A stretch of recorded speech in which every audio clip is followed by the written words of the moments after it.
What would it have meant for his supporters and the country if SEMAKADE had won a case of insulting the modesty of a woman? Hello, I'm Patrick Omoni.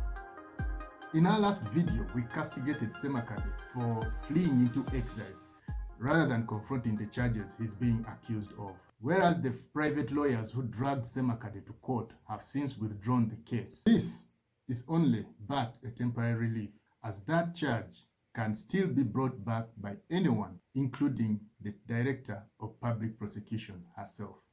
So the big question that will forever be lingering is, what would it have meant for his supporters and the country had SEMAKADE stood his ground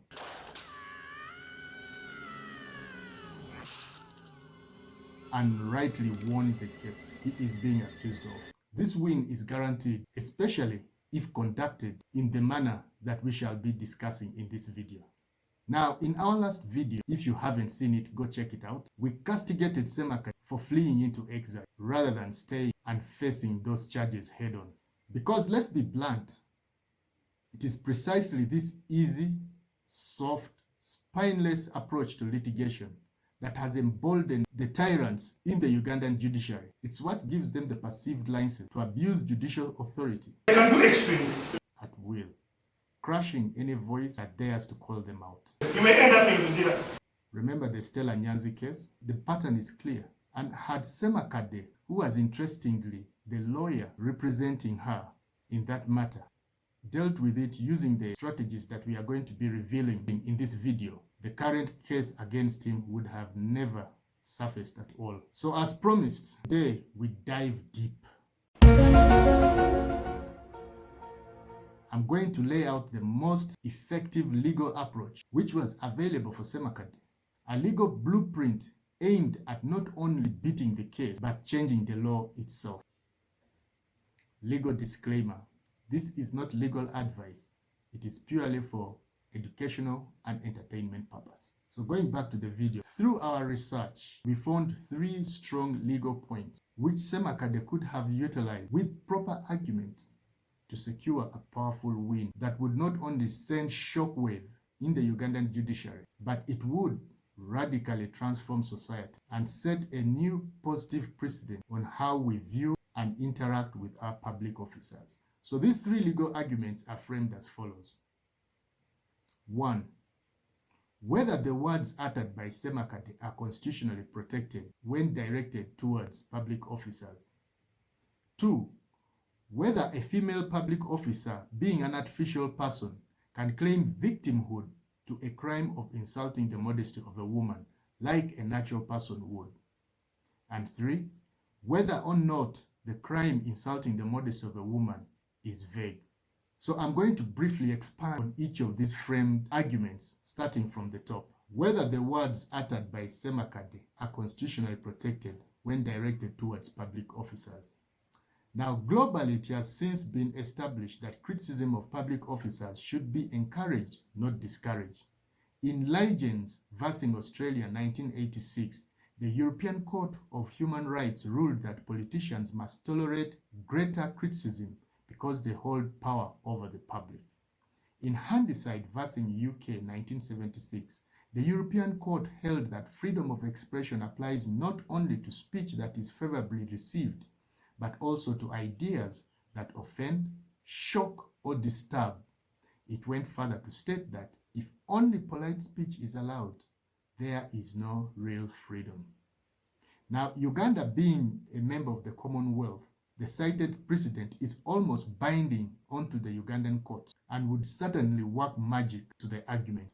The second framed issue is whether a female public officer, being an artificial person, can claim victimhood to a crime of insulting the modesty of a woman like a natural person. First, the argument that a public officer is an artificial person is one that lays the facts that as an artificial entity, she is incapable of feeling emotions like a natural woman, and therefore be a victim of a crime like insulting the modesty of a woman. By proceeding along this line, SEMAKADE would generally be challenging the insufficiency of the claim, or a challenge to the legal capacity of the victim, rather than a challenge to the jurisdiction. So let's just look at what this insufficiency of the claim is and how it plays out. The law draws a distinction between a natural person, a human being capable of emotions like shame, modesty, and personal dignity, from an artificial or institutional person like a government office or officer. This argument is fundamentally about whether the facts alleged that a public officer was the victim meet all the elements of the offense as defined by law.